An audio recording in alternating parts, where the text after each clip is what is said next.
റസൂലിൻ്റെ ഏറ്റവും വലിയൊരു കൊതിയായിരുന്നു കഅബയുടെ താക്കോല് കുറച്ചു നേരം കയ്യിൽ പിടിക്കാന്ന്, തൊടാൻ വേണ്ടിയിട്ട്. അതിൻ്റെ ഉടമസ്ഥരായ ഒരു കുടുംബമുണ്ട്. അതിൽപ്പെട്ട ഒരാളുടെ കയ്യിലാണ് ഇപ്പോൾ ആ താക്കോലുള്ളത്. അയാളോട് ചെന്നിട്ട് ചോദിച്ചു, ആ താക്കോല് കുറച്ചു നേരം എനിക്കൊന്ന് തരുമോ ഉസ്മാൻ, കുറച്ചു നേരം ഞാനൊന്ന് പിടിക്കട്ടെ. അത് ഇല്ല മുഹമ്മദ്, അതിനുള്ള യോഗ്യത നിനക്കില്ലടാ, തരൂല.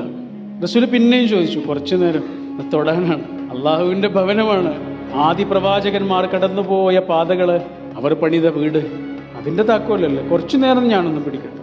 തരൂല മുഹമ്മദേ, നിനക്കതിനുള്ള യോഗ്യത ഇല്ലടാ. ആടുമേച്ച് നടന്ന ഒരുത്തൻ, ഇടയബാലനായി കടന്നുപോയ ഒരുത്തൻ ഇപ്പം എൻ്റെ അടുത്ത് വന്നിട്ട് താക്കോല് ചോദിക്കുക, തരൂല.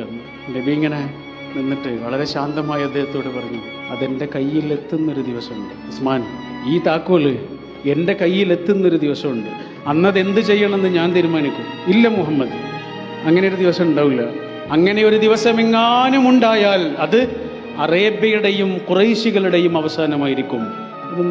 അതൊന്നുമല്ല, അറബികളും ഖുറൈശികളും അന്ന് നല്ല നിലയിൽ തന്നെ ആയിരിക്കും.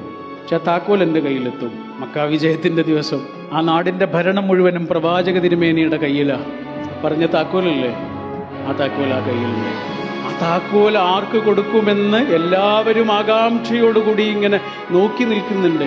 എല്ലാവരും ആഗ്രഹിക്കുന്നുണ്ട്, എനിക്ക് തന്നെങ്കിൽ. അലി റളിയല്ലാഹു അൻഹു ഒക്കെ പരസ്യമായിട്ട് തന്നെ പറഞ്ഞു, പ്രവാചകർ എനിക്ക് തരുമോ, അതെന്നെ ഏൽപ്പിക്കുമോ എന്ന് ചോദിച്ചു. ഇല്ല.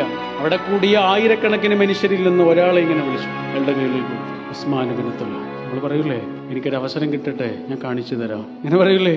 റസൂൽ പഠിപ്പിക്കുകയാണ്, ഒരവസരം കിട്ടുന്നത് വരെ കാത്തിരിക്കണം. നിങ്ങൾക്ക് പാരവെച്ച മനുഷ്യരില്ലേ, നിങ്ങളുടെ വഴിയിൽ മുള്ളു പാകിയ മനുഷ്യരില്ലേ, നിങ്ങൾക്ക് കിട്ടേണ്ടത് തടഞ്ഞ മനുഷ്യരില്ലേ, നിങ്ങളെ സങ്കടപ്പെടുത്തിയ മനുഷ്യരില്ലേ, നിങ്ങളെക്കുറിച്ച് പലതും പറഞ്ഞു പരത്തിയ മനുഷ്യരില്ലേ, എല്ലാ കഥകൾ നിങ്ങളുടെ പ്രിയപ്പെട്ടവരോട് പറഞ്ഞു പരത്തിയ മനുഷ്യരില്ലേ, നിങ്ങളെ തമ്മിൽ തെറ്റിച്ച മനുഷ്യരില്ലേ, അവരോട് പകരം വീട്ടണം. പകരം വീട്ടാനൊരു അവസരത്തിന് കാത്തിരിക്കണം. അങ്ങനെ ഒരു അവസരം കിട്ടിയാൽ പകരം വീട്ടേണ്ടത് എങ്ങനെയാണ് എന്നാണ് പഠിപ്പിച്ചത്. കമ്പാഷൻ, കരുണ.